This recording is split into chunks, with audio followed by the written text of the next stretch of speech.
Hello ಸ್ನೇಹಿತರೆ, ನಮಸ್ಕಾರ. ಜನತಾ ಏಜೆಂಟ್ನ ಹೊಸ ವಿಡಿಯೋಗೆ ಎಲ್ರಿಗೂ ಸ್ವಾಗತ.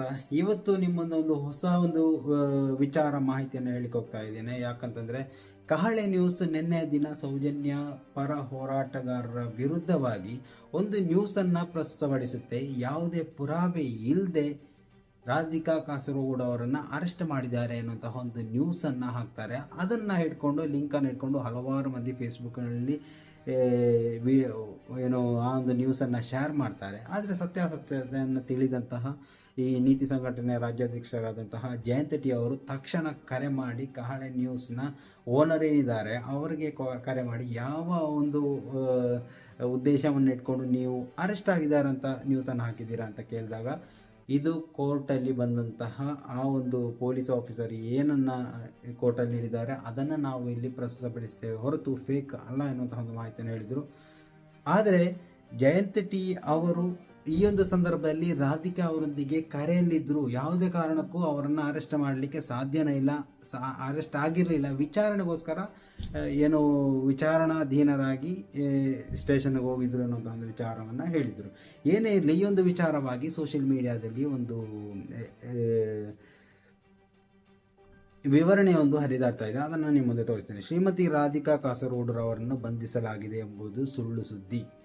ಇಂದು ಬೆಳಿಗ್ಗೆ ಅಂದರೆ ನಿನ್ನೆ ಕುಮಾರಿ ಸೌಜನ್ಯ ಅವರ ಹೋರಾಟ, ಸೌಜನ್ಯ ಪರ ಹೋರಾಟಗಾರ್ತಿ ಆದಂತಹ ಶ್ರೀಮತಿ ರಾಧಿಕಾ ಕಾಸರಗೋಡುರವರು ಫೇಸ್ಬುಕ್ನಲ್ಲಿ ಧರ್ಮಸ್ಥಳದವರ ವಿರುದ್ಧ ಮಾನಹಾನಿ ಮಾತುಗಳನ್ನು ಆಡಿರುವ ಹಾಗೆ ವಿಡಿಯೋಗಳನ್ನು ಪೋಸ್ಟ್ ಹಾಕಿದ್ದಾರೆ ಎಂದು ಮೂಡಬಿದಿರೆಯ ಜಿತೇಂದ್ರ ಜೈನ್ ಎಂಬುವರು ದಿನಾಂಕ 13/12/2023 ಸಂಖ್ಯೆ 152 2023 ಕಾಲಂ 153 ಆ ಒಂದು ಇದರಲ್ಲಿ ಪ್ರಕರಣವನ್ನು ದಾಖಲಿಸಿದರು. ಆದರೆ ರಾಧಿಕಾ ಕಾಸರಗೋಡುರವರು ತಮ್ಮ ಫೇಸ್ಬುಕ್ಕನ್ನು 2 ತಿಂಗಳ ಹಿಂದೆಯೇ ತೆಗೆದುಹಾಕಿರುತ್ತಾರೆ. ಆದರೆ ಅನಾಮಿಕರಿಬ್ಬರು ತನ್ನ ಹೆಸರಿನಲ್ಲಿ ನಕಲಿ ಫೇಸ್ಬುಕ್ ಓಪನ್ ಮಾಡಿ ಸುಳ್ಳು ಸುದ್ದಿಗಳನ್ನು ಹಂಚಿಕೊಂಡಿದ್ದಾರೆ. ನಾನು CCB ಅವರಿಗೆ ದೂರು ನೀಡಿ ಅದನ್ನು ಪರಿಶೀಲಿಸಿದಾಗ ಅದು ಎಡಿಟ್ ಮಾಡಿ ನಕಲಿ ಅಕೌಂಟ್ ಮುಖೇನ ಹಂಚಿಕೊಂಡಿರುವುದೆಂದು ಬಂದಿರುತ್ತದೆ. ಇಂದು ಬಂಧನವಾಗಿದೆ ಎಂದು ಸುಳ್ಳು ಸುದ್ದಿ. ರಾಧಿಕಾ ಕಾಸರಗೋಡು ಅವರ ವಿರುದ್ಧ ಮಾಡಿದಂಥ ಸುಳ್ಳು ಸುದ್ದಿಯನ್ನು ಸ್ವತಃ ರಾಧಿಕಾ ಕಾಸರಗೋಡು ಅವರೇ ಮಾತನಾಡಿ ನನ್ನನ್ನು ಯಾರೂ ಬಂಧಿಸಿಲ್ಲ ಎಂದು ತಿಳಿಸಿದ್ದಾರೆ. ನನಗೆ ನೋಟಿಸನ್ನು ನೀಡಿದರು. ನಾನು ಕಳೆದ ತಿಂಗಳು ಹೋಗಿ ಹೇಳಿಕೆ ನೀಡಿ ಬಂದಿರುವೆ. ನನ್ನ ಬಂಧನ ಅಪ್ಪಟ ಸುಳ್ಳಿನ ಕಂತೆ ಎಂದು ತಿಳಿಸಿದರು. ಮತ್ತು ಈ ಒಂದು ಕುತಂತ್ರ ಸೌಜನ್ಯ ಹೋರಾಟಗಾರರ ದಾರಿ ತಪ್ಪಿಸುವ ಒಂದು ಮಾರ್ಗ. ನಾವು ಇದಕ್ಕೆಲ್ಲ ಬಗ್ಗುವುದಿಲ್ಲ, ಎದೆಗೊದ್ದುವುದಿಲ್ಲ ಅಂತ ಸೋಷಿಯಲ್ ಮೀಡಿಯಾದಲ್ಲಿ ಬರ್ಕೊಂಡಿದ್ದಾರೆ. ಯಾರು? ರಾಧಿಕಾ ಕಾಸರಗೋಡು. ಏನೇ ಇರಲಿ, ಇದು ಸೌಜನ್ಯ ಪರ ಹೋರಾಟಗಾರರ ವಿರುದ್ಧವಾಗಿ ನಡೀತಾ ಇರುವಂತಹ ಷಡ್ಯಂತ್ರ ಮೊದಲೇ ಏನಲ್ಲ. ಏನೇ ವಿಡಿಯೋ ಮಾಡಲಿ ಆ ಒಂದು ವಿಡಿಯೋಗೆ ನೋಟಿಸ್ ಬರುವುದು ಪ್ರತಿಯೊಂದು ವಿಡಿಯೋಗೂ. ಈ ಒಂದು ಇಮೇಲ್ನಲ್ಲಿ ಸಾವಿರಾರು ಅಲ್ಲಿ ಕಾಣಸಿಗ್ಬೋದು. ಏನಂತಂದರೆ ಪ್ರತಿಯೊಂದು ವಿಡಿಯೋ ಹಿಂದುಗಡೆನೂ ಒಂದೊಂದು ನೋಟಿಸ್ ಕಳಿಸ್ತಾರೆ. ಕೋರ್ಟ್ ನೋಟಿಸ್ ಅಂತ ಒಂದು ನೋಟಿಸನ್ನು ಕಳಿಸ್ತಾರೆ. ನಿಮ್ಮ ವಿಡಿಯೋವನ್ನು ರಿಮೂವ್ ಮಾಡಬೇಕು ಅಥವಾ ಲೀಗಲ್ ಆ್ಯಕ್ಷನನ್ನು ನಾವು ತಗೋತೀವಿ ಅಂತ. ಒಂದೆರಡು ವಿಡಿಯೋವನ್ನು ರಿಮೂವ್ ಮಾಡಲಾಯಿತು. ಜನತಾ ನ್ಯೂಸ್ ಲೈವ್ನಲ್ಲಿ ಸುಮಾರು 100ಕ್ಕೂ ಹೆಚ್ಚು ವಿಡಿಯೋಗಳನ್ನು ಡಿಲೀಟ್ ಮಾಡಲಾಗಿತ್ತು. ಆದರೆ ಜನತಾ ಏಜೆಂಟ್ನಲ್ಲಿ ಯಾವುದೇ ವಿಡಿಯೋಗಳನ್ನು ಡಿಲೀಟ್ ಮಾಡಲಾಗಿಲ್ಲ. ಯಾಕಂತಂದರೆ ಸಾಕ್ಷ್ಯನಾಶ ಸಂಭವಿಸಿದಂತಹ ಆ ಒಂದು ಸಂದರ್ಭ ಏನಿದೆ, ಅದೇ ಒಂದು ಸಂದರ್ಭವನ್ನು ರೀಕ್ರಿಯೇಟ್ ಮಾಡುವಂತಹ ಒಂದು ಸಿಸ್ಟಮ್ ಅಂತ ಅನಿಸ್ತು. ಸೊ ನಾವು ಏನೇ ಮಾತಾಡಿದ್ರು ಅದನ್ನು ರಿಮೂವ್ ಮಾಡಿ ಅನ್ನುವಂತಹ ಒಂದು ಪೇಪರನ್ನು ಹಿಡ್ಕೊಂಡು ಬರ್ತಾರೆ.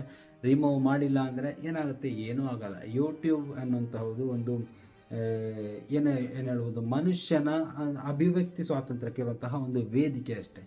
ಅದನ್ನು ದುರ್ಬಳಕೆ ಮಾಡೋರಿಗೆ ಕೋರ್ಟ್ ನೋಟಿಸ್ ಕಳಿಸಿದರೂ ಪರವಾಗಿಲ್ಲ. ಆದರೆ ಇದು ಸೌಜನ್ಯ ಪರ ಹೋರಾಟದಲ್ಲಿ ಮಾತಾಡ್ತಾ ಇರುವಂತಹ ಹೋರಾಟಗಾರರಿಗೆ ಈ ರೀತಿ ಕೋರ್ಟ್ ನೋಟಿಸನ್ನು ಕಳಿಸಿಬಿಟ್ಟು ಅವರನ್ನು ಹತ್ತಿಕ್ಕುವಂತಹ ಒಂದು ಪ್ರಯತ್ನ ಏನಿದೆ, ಅದು ಖಂಡಿತವಾಗಿ ನಿಮ್ಮಿಂದ ಸಾಧ್ಯ ಇಲ್ಲ. ಮುಂದಕ್ಕೂ ಇದೇ ಹೋರಾಟಗಳು ನಡೀತಾ ಇರುತ್ತೆ.